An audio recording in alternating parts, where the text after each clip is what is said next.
আসসালামু আলাইকুম দর্শক। আজ আমরা জানব প্রকৃতির অপার সৌন্দর্যের আরেক নাম রংধনু পাহাড় সম্পর্কে।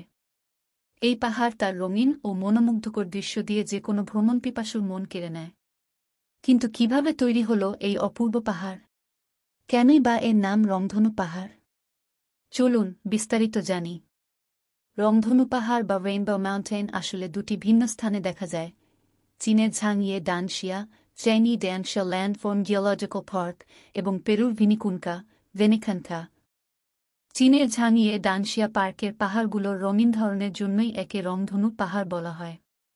পেরুর ভিনিকুনকা পাহাড়ও অনুরূপ রঙে মোড়া, যা সেভেন কালার মাউন্টেন নামেও পরিচিত। প্রাচীনকালের ভূতাত্ত্বিক কার্যকলাপ এবং প্রকৃতির অসাধারণ প্রভাবের কারণে রংধনু পাহাড়ের জন্ম।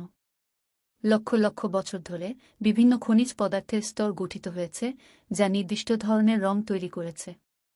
লাল রঙের জন্য আয়রন অক্সাইড, সবুজ রঙের জন্য ক্লোরাইট, হলুদের জন্য সালফার এবং সাদা রঙের জন্য কোয়ার্টজের উপস্থিতি রয়েছে। এসব খনিজ একসঙ্গে মিশে রংধনু পাহাড়কে দিয়েছে এক অপূর্ব রঙিন বৈচিত্র্য। রংধনু পাহাড় প্রকৃতির বিস্ময় এবং তা দেখতে প্রতিবছর হাজারো পর্যটক ভিড় জমায়।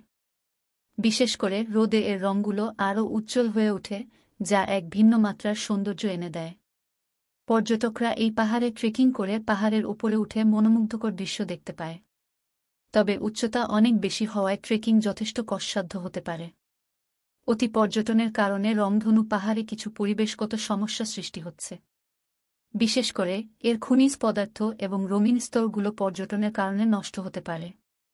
তাই চীন এবং পেরু উভয় দেশই সংরক্ষণে নানা উদ্যোগ নিচ্ছে। কিছু নির্দিষ্ট জায়গায় পর্যটকদের প্রবেশ সীমিত করা হয়েছে এবং পাহাড়ের রং রক্ষা করতে বিশেষ নিয়মাবলী জারি করা হয়েছে। রংধনু পাহাড় প্রকৃতির এক অনন্য সৃষ্টি।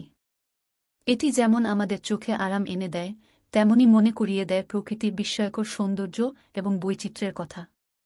তাই এই পাহাড় শুধু সৌন্দর্য উপভোগের জন্য নয়, বরং একে রক্ষা করার দায়িত্ব আমাদের।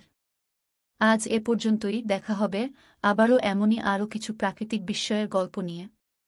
ধন্যবাদ আমাদের সাথে থাকার জন্য। পৃথিবীর আরও সুন্দর জায়গা সম্পর্কে জানতে চ্যানেলটি সাবস্ক্রাইব করুন।